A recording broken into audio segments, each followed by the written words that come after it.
हर हर महादेव। কেদারনাথ যাওয়ার জন্য প্রথমে আমাদের যেতে হবে হরিদ্বার। খড়গপুরের হিজলি স্টেশন থেকে ট্রেন ধরে আমরা রওনা দিয়ে দিয়েছি হরিদ্বারের উদ্দেশ্যে। কিন্তু হরিদ্বারগামী বেশিরভাগ ট্রেনই হাওড়া স্টেশন থেকে যাতায়াত করে। দীর্ঘ ৩৫-৪০ ঘন্টা ট্রেন যাত্রার পর আমরা পৌঁছে গিয়েছি হরিদ্বার স্টেশনে। আর এখন ঘড়িতে সময় রাত 11টা। তাই স্টেশনের সামনেই একটা রুম দেখে আজকের রাতটা আমরা এখানেই কাটিয়ে নেব। সকাল সকাল ঘুম থেকে উঠে খাওয়া দাওয়া সেরে আমরা বেরিয়ে পড়েছি হরিদ্বার ভ্রমণে। আজ হরিদ্বারের গঙ্গা স্নান ও রাতে গঙ্গা আরতি দেখে পরদিন সকালে রওনা দেব কেদারনাথের উদ্দেশ্যে। এখান থেকে কেদারনাথ যাওয়ার জন্য আমাদের প্রথমে বাস অথবা গাড়ি ভাড়া করে যেতে হবে সোনপ্রয়াগ এবং সেখান থেকে গৌরীকুণ্ড, আর তারপর শুরু হবে আমাদের হাঁটা পথ। তবে তোমরা চাইলে হরিদ্বারে না কাটিয়ে গাড়িতে করে সোজা রওনা দিয়ে দিতে পারো কেদারনাথের উদ্দেশ্যে। এই ঘাটেই প্রতিদিন সন্ধ্যা 6:30 থেকে শুরু হয় গঙ্গা আরতি। প্রতিদিন হাজার হাজার মানুষের সমাগম হয় এই আরতি দেখার জন্য।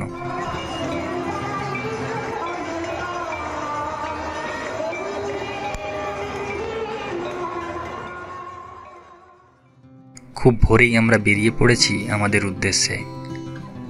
সংকীর্ণ রাস্তার এক পাশে নদী আর এক পাশে উঁচু পাহাড়।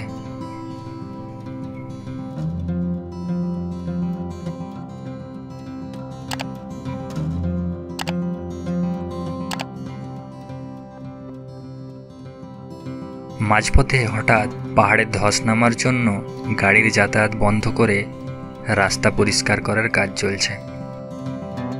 আর সেই সুযোগে যাত্রীরা গাড়ি থেকে নেমে প্রকৃতির এই সৌন্দর্যগুলোকে ক্যামেরাবন্দি করতে একটুও ফাঁকি দিচ্ছে না। প্রায় 1 ঘন্টার অপেক্ষার পর আমাদের গাড়ি আবার এগোতে শুরু করেছে আমাদের লক্ষ্যের দিকে।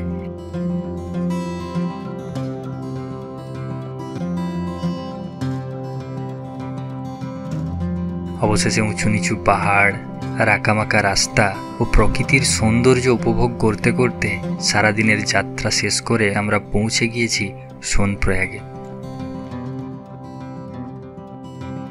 আজকে রাতটা এখানে কাটিয়ে সকাল সকাল রওনা দেব গৌরীকুণ্ড, আর ওখান থেকেই শুরু হবে আমাদের হাঁটা পথ। গৌরীকুণ্ড যেতে গাড়ি ভাড়া লাগে মাথা পিছু 50 টাকা। রাত কাটানোর জন্য কম খরচে এখানে রুম ও খাবারের ভালো ব্যবস্থা রয়েছে।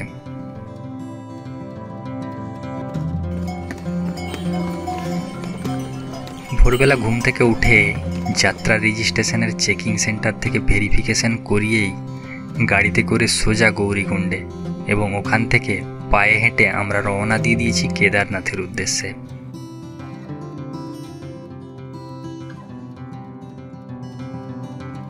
এই পাহাড়ে ওঠার দীর্ঘ পথ অতিক্রম করতে হয় পায়ে হেঁটেই। তার বিকল্প হিসাবে রয়েছে ঘোড়া, খচ্চর আর পেটলি। তাই এই রাস্তায় মানুষ আর ঘোড়ার সংখ্যা প্রায় সমান সমান।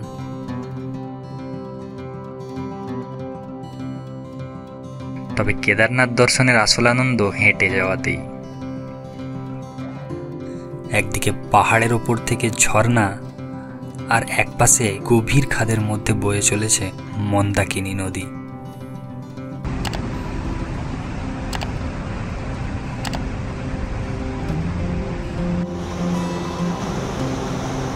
হাঁটতে হাঁটতে ক্লান্ত হয়ে গেলে রাস্তার পাশেই খাবার দোকান ও বসে রেস্ট নেওয়ার ব্যবস্থাও রয়েছে।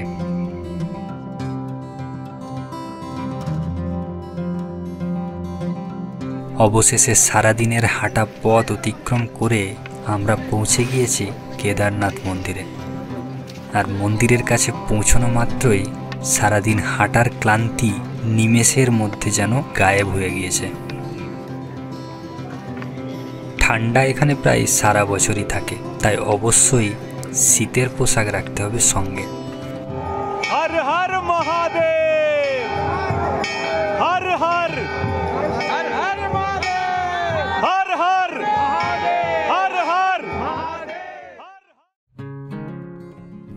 সকালে সূর্য ওঠার সাথে সাথে বরফে ঢাকা পাহাড় ও চারপাশের সৌন্দর্য যেন চোখ ধাঁধিয়ে দেওয়ার মতো, যা একদিনে উপভোগ করা কখনোই সম্ভব নয়। সত্যি প্রকৃতির এই অপরূপ সৃষ্টি আর বাবা কেদারের বাসস্থানের সৌন্দর্যতা নিজের চোখে দেখার পরেও যেন স্বপ্ন মনে হচ্ছে।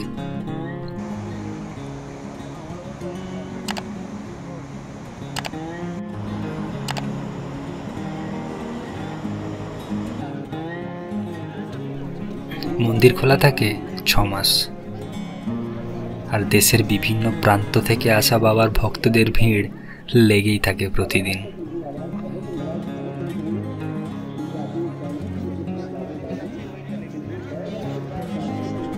এই বড় পাথরটি 2013 সালের সেই ভয়ঙ্কর প্রাকৃতিক দুর্যোগে পাহাড় থেকে নেমে আসা ধসের সঙ্গে এসে মন্দিরের ঠিক পিছনে আটকে যায়, যার ফলে মন্দিরের পাশাপাশি সবকিছু ধ্বংস হয়ে গেলেও মন্দির কোনোভাবে ক্ষতিগ্রস্ত হয়নি।